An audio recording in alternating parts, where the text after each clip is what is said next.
जैसा कि कल विद्युत विभाग ने आने वाले 3 और 4 तारीख तक लगातार 9 से 5 बजे तक के पूरे शहर की लाइटें बंद रहेगी, इसको लेकर के आज विद्युत मंडल का घेराव हमारे उत्तर मंडल, दक्षिण मंडल, पार्षद दल के सभी पदाधिकारी कार्यकर्ताओं ने किया और मैं भी यहाँ पर उपस्थित हुआ हूँ और यहाँ अधीक्षण यंत्री महोदय से बात हुई है और चर्चा के दरमियान उन्होंने इतना आश्वस्त किया है कि वाटर सप्लाई बंद नहीं होगा और शहर के अधिकांश हिस्से जहाँ पर विद्युत प्रवाह किया जा सकता है वो किया जाएगा। इसके लिए अलग से आज प्रेस नोट जारी किया जाएगा कि कौन कौन से इलाके बंद होंगे और कौन कौन से इलाके बंद नहीं होंगे। इसका मतलब ये तय हो गया कि पूरा शहर बंद नहीं होगा और शहर के 60% से अधिक हिस्से में कल विद्युत प्रवाह जारी रहेगा, परसों भी विद्युत प्रवाह जारी रहेगा। और इसी बात को लेकर के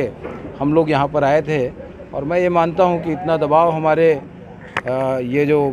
पार्षदगण है, हमारे उत्तर मंडल के पदाधिकारी, दक्षिण मंडल के पदाधिकारी हैं, ये लोग इतना दबाव नहीं बनाते तो शायद ये विषय क्लियर नहीं होता या फिर लोगों को इतने मात्रा में विद्युत प्रवाह का लाभ 2 दिनों तक के नहीं मिल पाता। इसीलिए मैं तीनों को,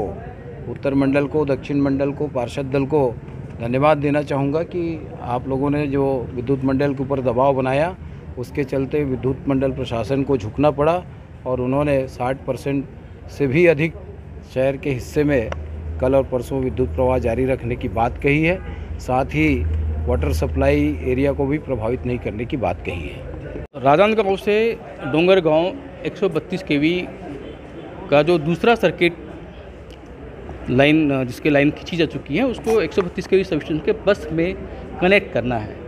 जिसके लिए उसमें कुछ काम अति आवश्यक हैं और वो काम जब तक नहीं होंगे तब तक वो डोंगरगांव मोहल्ला चौकी क्षेत्र को उस सेकंड सर्किट का लाभ नहीं मिलेगा। तो इसीलिए चूंकि उस पूरे एरिया की बिजली इस सेकंड सर्किट से और बेहतर हो जाएगी और ये कार्य अति आवश्यक होने के कारण ये 2 दिन का प्लान किया गया है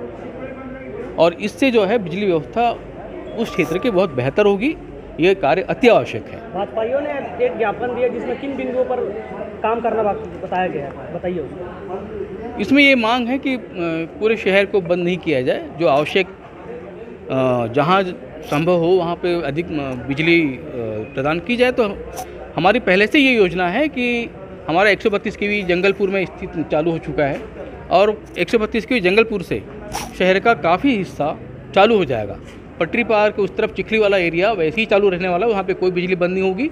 और उसके अलावा शहर के काफ़ी बड़े हिस्से में बिजली चालू रहेगी। अब ये मांगते हैं कि प्रेस नोट के माध्यम से बताया जाए कि किन क्षेत्रों में बिजली प्रभावित होगी, तो वो हम क्लियर कर देंगे।